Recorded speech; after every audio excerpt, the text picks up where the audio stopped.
नमस्कार मित्रांनो, कसे आहात? मजेत ना? तर सईला आज बरं नाही आहे, म्हणजे तिला कालपासून ताप येतोय सईला. तर मी तिला आता हॉस्पिटलला घेऊन चालली होती ना. आज संडे असल्यामुळे हॉस्पिटल पण बंद आहेत आणि तरी पण मी डॉक्टरांना एक कॉल करून विचारलं तर डॉक्टर म्हटले की 15 मिनिटासाठी आहे, तर तुम्ही येऊन जा म्हणून. तर मी तिला हॉस्पिटलला घेऊन जाते. तिला परत ताप येतोय, उतरतोय, औषध दिलं की तेवढ्या पुरतं उतरतोय, परत म्हणजे चढ उतरचा ताप आहे. रात्री पण चेक केला, 101 ताप होता. तिला म्हटलं मग उगाचच रिस्क घेण्यात काही अर्थ नाही, तर तिला एक वेळेस दाखवून या, कारण एन्व्हायरमेंट पण एवढं खराब झालेलं आहे ना, खूप व्हायरल इन्फेक्शन चालू आहे बाहेर, त्यामुळे नको. आणि प्लस तिची आता एक्झाम पण सुरू होणार आहे, म्हणून म्हटलं मग तिला आधी हॉस्पिटलमधून फिरवून आणूया. सयू, निघायचं मग हॉस्पिटलला? चला निघूया. आता निघालोय आम्ही हॉस्पिटलला जायला, कारण डॉक्टर म्हटले 10 मिनिटात या म्हणून. त्यांनाही बाहेर गावी जायचं आहे.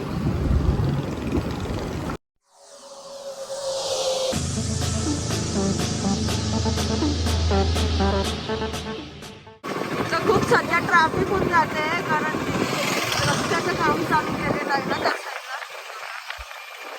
त्यामुळे एकच साईडने गाड्या जातात येत आहेत.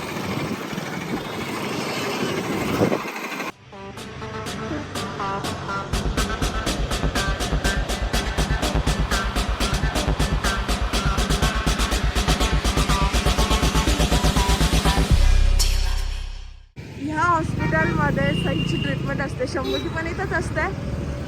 सई जेव्हापासून जन्माला आली तेव्हापासून तिची ट्रीटमेंट इथंच आहे. तिला ह्याच डॉक्टरांचा चांगला रिझल्ट येतो. तर चला मग जाऊया. मध्ये मोबाईल अलाउड नसेल माझ्या मताने, म्हणून मी मोबाईल ऑफ करते. तर आता आम्ही हॉस्पिटलमधून निघालो आहे. मेडिसिन घेतलं सईचं. तिला व्हायरल इन्फेक्शन झालं आहे असं बोलले डॉक्टर, आणि तिला गार द्यायचं नाही, तेलकट द्यायचं नाही. तर तुम्ही तिला स्कूलला नका जाऊ देऊ म्हटले, पण मग तिची परत एक्झाम आहे तर काय करायचं. डॉक्टर म्हटलं जर तिला बेटर फील झालं तर मग जाऊ द्या, नाही तर मग नाही जाऊ दिलं तरी चालेल असं म्हणत होते. सयूला हॉस्पिटलमधून आणलं, तिला डोस दिला, एक डोस कंप्लीट केला तिला आता थोडं बरं वाटतं आहे आणि तिचा तापही उतरला आहे. तर साहेब म्हटले चला आपण सोलर पॅनल वॉश करून घेऊ असं. मागे पण मी तुम्हाला दाखवणार होती, पण राहिला तो माझा सोलर पॅनलचा व्हिडिओ. तर चला मग आज आपण सोलर पॅनल वॉश करूया, बघूया.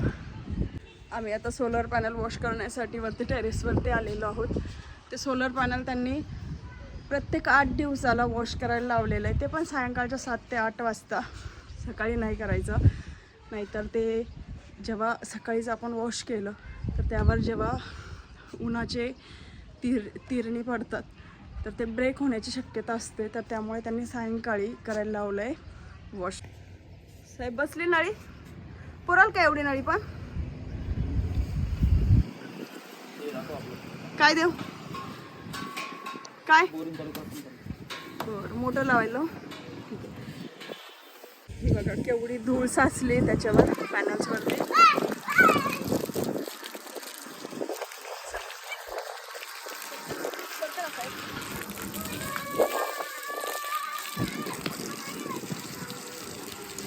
हा एक कॉक ऑफ केला असता ना, नाही तर बोरिंगचा आत टाकीतला. अशा प्रकारे धुवावे लागतात ते, नाही तर या प्लेट्स ब्रेक होतात जर आपण ऊन असलं कडक आणि आपण जर ते धुवत राहिलो तर. मग सायंकाळीच धुतो. बघा किती धूळ आहे. आपल्याला दोघांमध्ये कॉन्ट्रास्टमध्ये दिसतच असणार वरती किती धूळ आहे, खाली धुतल्यामुळे किती स्वच्छ दिसतात ते. त्याच्यामुळे युनिटही जनरेट चांगलं होतं. फरक पडला आहे. आधी किती धूळ दिसत होती, आता एकदम स्वच्छ दिसत आहे. ब्लू कलरचे असतात ना या प्लेट्स.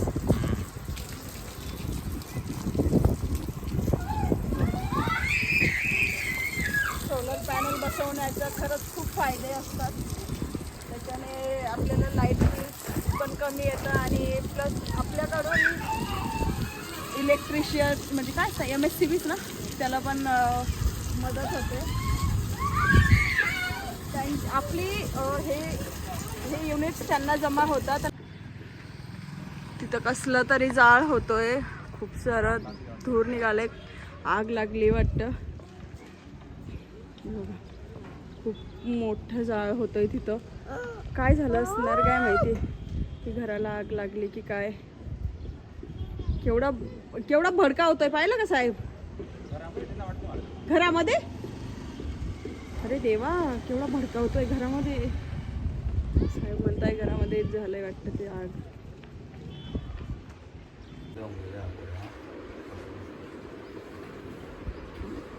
बघ केवढा आगाऊ झालाय तो.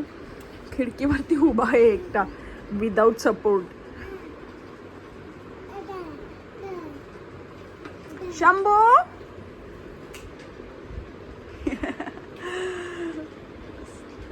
आगाऊपणा करतो तो.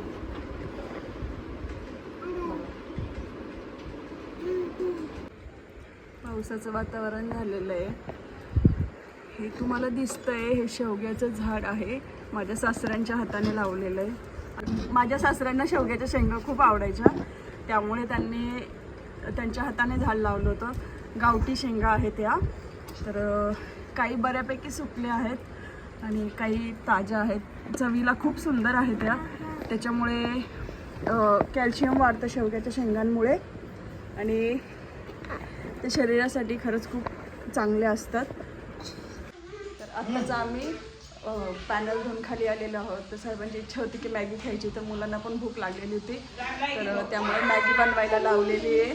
तर स्वामी जातोय मॅगी घ्यायला, तर मी व्हेजिटेबल्स टाकून मॅगी बनवत असेल, तर कांदा, टमाटा, मिरची सर्वच टाकत असते. तर चला मग आता मॅगी बनवूया आपण. मी मॅगीमध्ये टाकण्यासाठी एक शिमला मिर्च, एक कांदा, एक टमाटा आणि एक बटाटा घेतला आहे. बटाटा छिलून एकदम बारीक बारीक पीस करून घेणार आहे. तर चला मग बनवूया.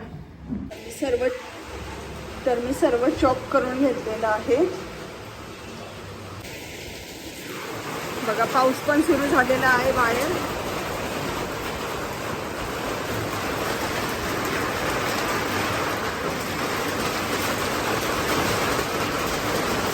पत्र्यांचा तडतड तडतड आवाज येतोय.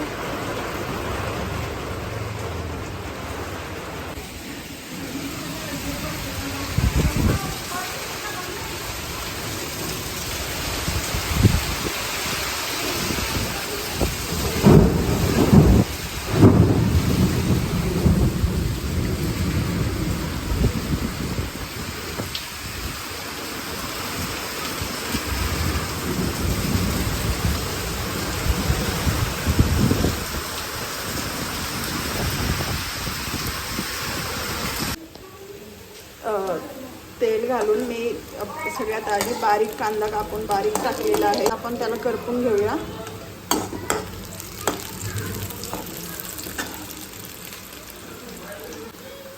कांदा करपला आहे, तर आपण बटाटे घालूया त्याच्यात.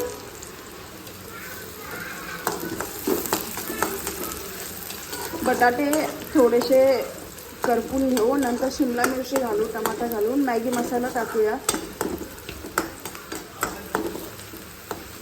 मॅगी मसाला टाकून झाला की मग पाणी सोडून त्याला थोडी उकळी येऊन मग मॅगी टाकू आपण.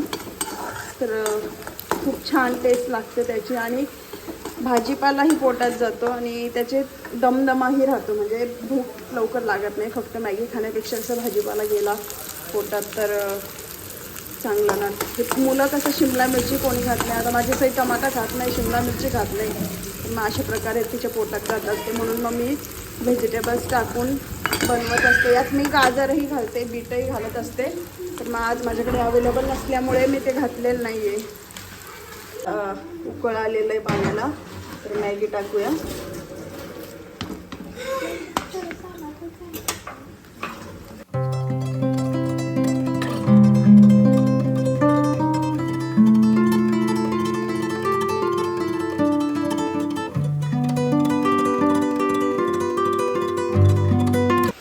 मस्त पाऊस येतोय, आत मॅगी शिजते, खूप छान वाटतंय. एक म्हणताना मोसम मस्ताना गरज नसताना अशी गंमत झाली आहे. खूप छान वाटतंय. पण मग आता पाऊस नको होता. शेतकऱ्यांसाठी खरंच वाईट आहे ते, कारण त्यांच्या कांद्या पिकाचा प्रश्न आहे. बघा किती काळे भोर ढग आहेत वरती.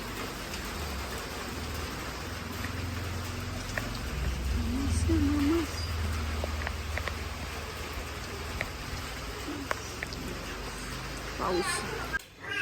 मॅगी रेडी झाली आहे आपली. खूप छान दिसते, टेस्टही खूप सुंदर आहे त्याची. तर चला मग आता सर्व करूया पोरांना आणि साहेबांना. तर डिश रेडी झाल्या आहेत. एक स्वामी, परी आणि सयूची चहा घेत आहेत. तर चला देऊया त्यांना. घ्या रे, एक उचला. स्वामी पावसात ओला झाला म्हणून कपडे काढून बसलाय तो. चला मग मित्रांनो, आजसाठी एवढंच. तर तुम्हाला आजचा आमचा ब्लॉग कसा वाटला हे आम्हाला कमेंटमध्ये नक्की कळवा आणि आमच्या चॅनलला लाईक, शेअर आणि सबस्क्राईब करा. चला मग बाय बाय, भेटूया आपण नेक्स्ट ब्लॉगमध्ये.